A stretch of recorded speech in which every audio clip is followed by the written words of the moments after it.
One मकान बनने वाले हैं और उसको लेकर 3 पेड़ होंगे।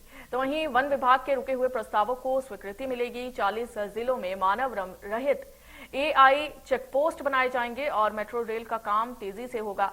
अभियान चलाकर अवैध निर्माण हटाया जाएगा। मध्य प्रदेश का औचक निरीक्षण मुख्यमंत्री करेंगे। प्रत्येक निकाय में अब 3-3 हेलीपैड भी बनेंगे और भोपाल, इंदौर समेत 4 बड़े शहरों का मास्टर प्लान तैयार किया जाएगा और इलेक्ट्रिक वाहनों के लिए ईवी पॉलिसी सरकार की ओर से लाई जाएगी।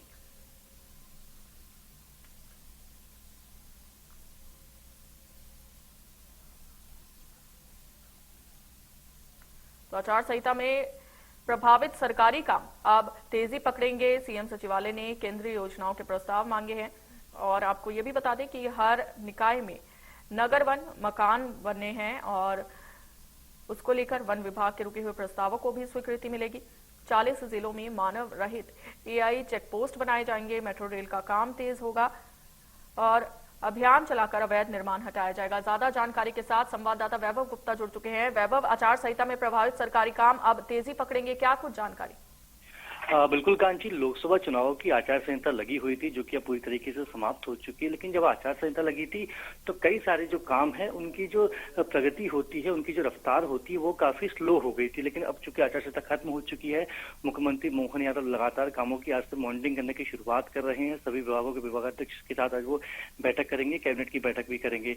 तो जो नगर वन बनाने का प्रस्ताव था उसमें भी अब काम में तेजी आएगी। इसके साथ ही प्रत्येक जो नए मकान बनेंगे उसमें जो मकान मालिक होगा उसको अपने घर में 3 पेड़ लगाने ही होंगे, इसका भी प्रस्ताव है। इसके साथ ही जो मेट्रो का कार्य है जो कि जल्द पूरा किया जाना चाहिए, लेकिन अब तक लगातार उस काम में कई तरह की रुकावटें आ रही हैं, तो मेट्रो के काम में भी अब हमें तेजी देखने को मिलेगी। इसके साथ ही मुख्यमंत्री मोहन यादव के अब जो औचक निरीक्षण है वो भी बढ़ जाएंगे। तो हर निकाय में 3-3 हेलीपैड बनाए जाएंगे और इसके साथ ही सीएम सचिवालय ने भी केंद्रीय योजनाओं की प्रगति रिपोर्ट भी मांगी है। तो रिपोर्ट जैसे ही मिल जाएगी उस पर भी एक समीक्षा बैठक की जाएगी। उसका बताया जाएगा कि केंद्रीय योजनाओं की प्रगति क्यों स्लो हो रही है और उस रफ्तार को बढ़ाना है। इसके साथ ही अवैध उत्खनन को रोकने के लिए एआई चेक गेट भी लगाए जाएंगे ताकि अवैध उत्खनन जिसको लेकर मध्य प्रदेश को कई बार शर्मसार होना पड़ा है तो ऐसा भविष्य में देखने को ना मिले।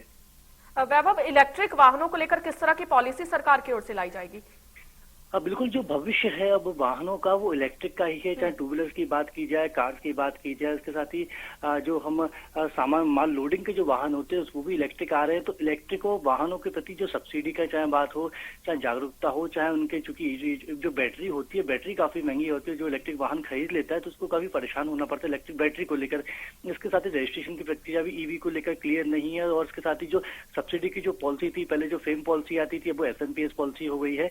तो इन सबको क्लैरिफिकेशन भी करना और ईवी के प्रति लोग ज्यादा जागरूक हो, ईवी ज्यादा से ज्यादा खरीदें, इसको लेकर भी अब सरकार जागरूकता फैलाएगी। बिल्कुल, बहुत शुक्रिया वैभव आपका जानकारी के लिए।